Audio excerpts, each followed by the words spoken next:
के हक़ में है, बिल्कुल ईदगाह के हक़ में है। ईदगाह हमारा था, हमारा है, इंशाअल्लाह क़यामत तक भी हमारा ही रहेगा।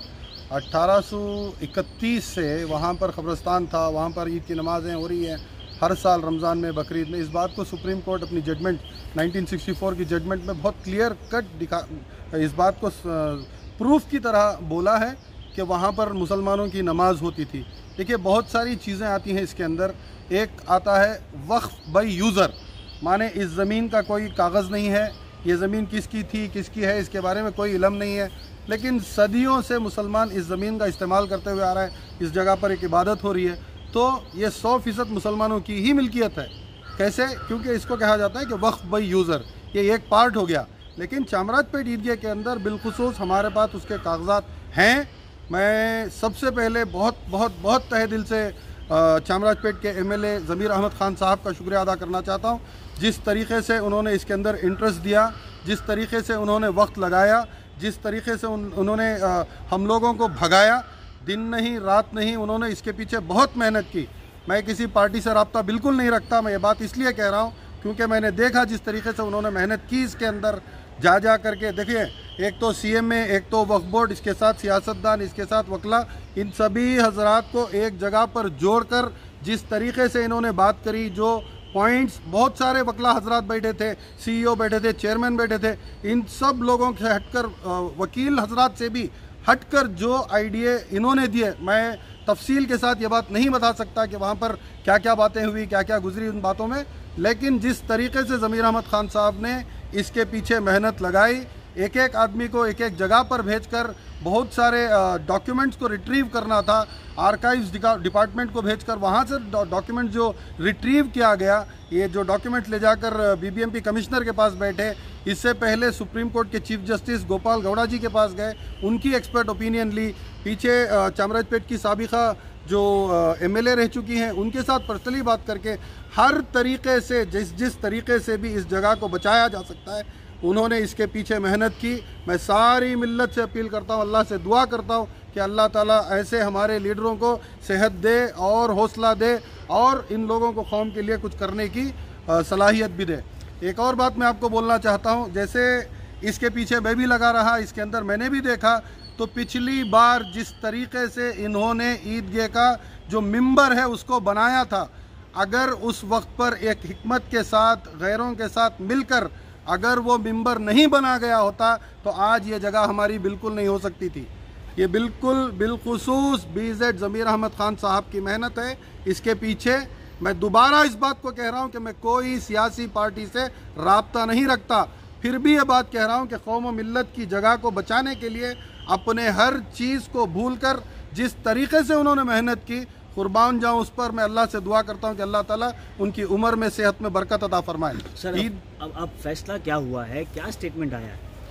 कॉरपोरेशन को यह बात कहना ही था कि ये ईदगाह हमारी मिल्कियत नहीं है।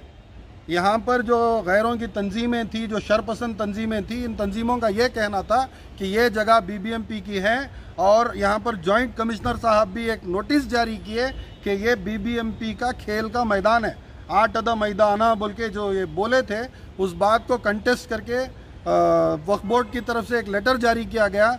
जब आप ये कह रहे हैं कि ये BBMP 8 अदा मैदाना, ये बात itself is contempt of court, ये ज़मीर अहमद ख़ान साहब की बात थी। तो इस पर कंटेस्ट हुआ, चैलेंज हुआ, इसके डॉक्यूमेंट ले जा करके दिखाए। 1831 से ये जगह हमारी है, उससे पहले कई सालों से, लेकिन रिकॉर्डेड हिस्ट्री हम लोगों को वहाँ से मिलती है।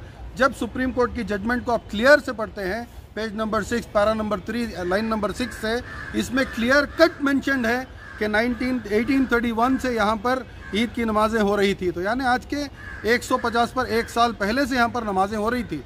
तो ये जगह हमारी थी, हमारी है, हमारी ही रहेगी इंशाअल्लाह, इसके ऊपर कोई इख्तलाफ नहीं है। वहाँ पर जो फ़िलहाल जो स्ट्रक्चर बनाया गया है BBMP की तरफ से, उसके बारे में आप क्या कहेंगे सर? ये इलीगल है, उसको कंटेस्ट करना चाहिए, उसको चैलेंज करना चाहिए। देखिए, हकीकत क्या है, एक बार नहीं, 2 बार नहीं, 3 बार नहीं, 4 बार BBMP बार बार कोर्ट को गई, मुंसिफ court, civil court, high court, supreme court, तीनों जगह इनको उधर मुखी खानी पड़ी।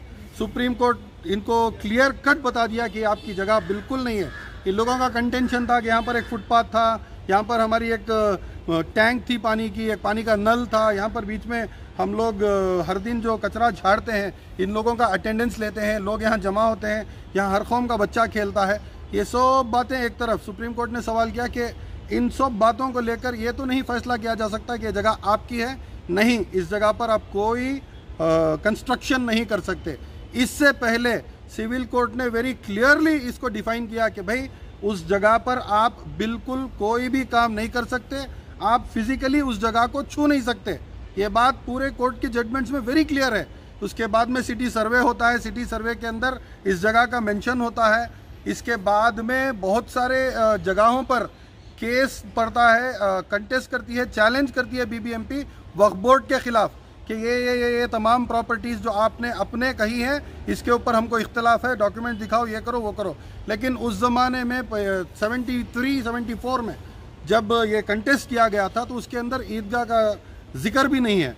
तो ये सब बातें, फिर उसके बाद में जिस तरीके से बीबीएमपी के लेक्चर के अंदर एक और इंक पेन से ये लोग उधर ईदगाह मैदाना जो लिख करके था उसको ईदगाह मिटाकर 8 अदा मैदाना करके बीबीएमपी सत्तू करके जो बनाए थे, ये सब बातें सामने है। कुर्बान जाऊँ मैं बीबीएमपी कमिश्नर पर, वो भी किस तरीके से आकर के बोले, बहुत खूबसूरत बात उन्होंने कही कि किसी भी एंगल से बीबीएमपी के लीगल हेड्स को बिठाकर ये लोग मशवरा करके इस फैसले पर आए हैं कि ये जगह पर हमारा कोई कंट्रोल बिल्कुल नहीं है और मैं इस बात की इजाज़त बिल्कुल नहीं दे सकता कि आप इस जगह पर कोई और प्रोग्राम करें। ये जगह वक्फ बोर्ड की है, अब वक्फ बोर्ड को चाहिए कि जाकर आगे खाता बनाए, आगे जाकर क्या क्या करना है, इस बात को थोड़ी मतलब हिकमत के साथ इंशाल्लाह आगे की जाएगी इंशाल्लाह। सीर तादाद में आए, अगर जगह नहीं है तो दूसरी जमात भी बना ली जाएगी। मैं तो हर एक किसी से अपील कर रहा हूँ कि मस्जिद में बिल्कुल नमाज ना पढ़ें। ईद की नमाज पढ़ने का हुक्म अल्लाह के नबी सल्लल्लाहु अलैहि वसल्लम ने ईदगाह में पढ़ने का हुक्म दिया है।